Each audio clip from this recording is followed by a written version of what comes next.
நம் பிரபஞ்சத்தில் அனைவருக்கும் அர்ஜுனன் மரப்பட்சியின் கண்ணை துளைத்தது. அர்ஜுனனுக்காக ஏகலைவனின் விரலை துரோணர் கேட்டது. குரு துரோணர் ஆற்றில் குளிக்கும்போது அவரை கடித்த முதலையிடமிருந்து அர்ஜுனன் காப்பாற்றியது மெய்சிலிருக்க வைத்தது அல்லவா?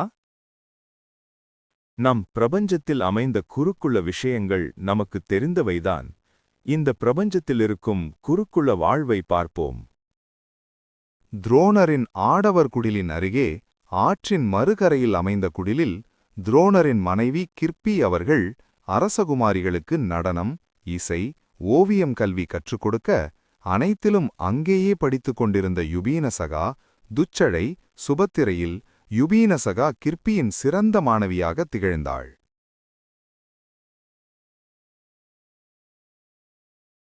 குந்தியும் காந்தாரியும் அவ்வப்போது பாண்டவர்களுக்கும் யுபீனசகாவிற்கும் கௌரவர்களுக்கும் மடல் எழுதுவது உண்டு.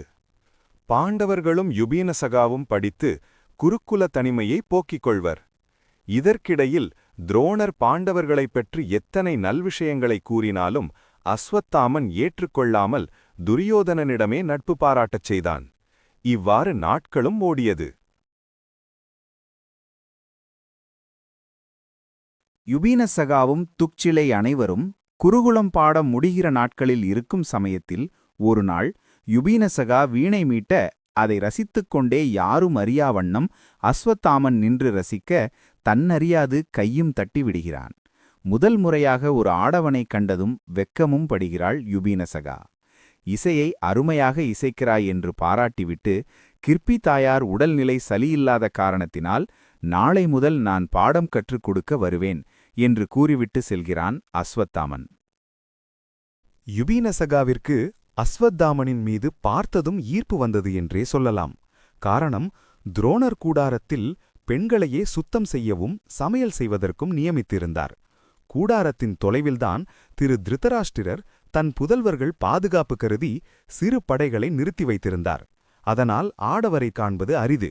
இவன் பாராட்டியது யுபீனசகாவிற்கு பிடித்ததாகவே இருந்தது. யுபீனசகாவிற்கு பார்த்ததினால் மட்டும் அஸ்வத்தாமனின் மீது ஈர்ப்பு வரவில்லை.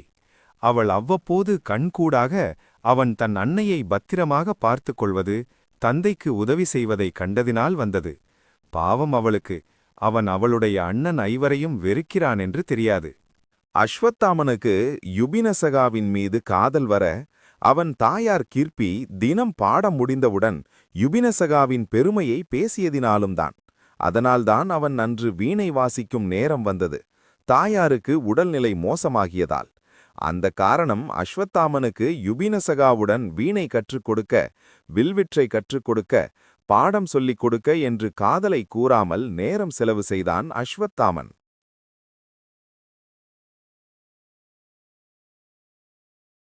குருக்குல பாடம் மட்டும் முடிந்ததோடில்லாமல் அவளுக்கான மணாளன் அஸ்வத்தாமன் மட்டும்தான் என்று எண்ணி முடிவு செய்தே கிளம்பினாள்.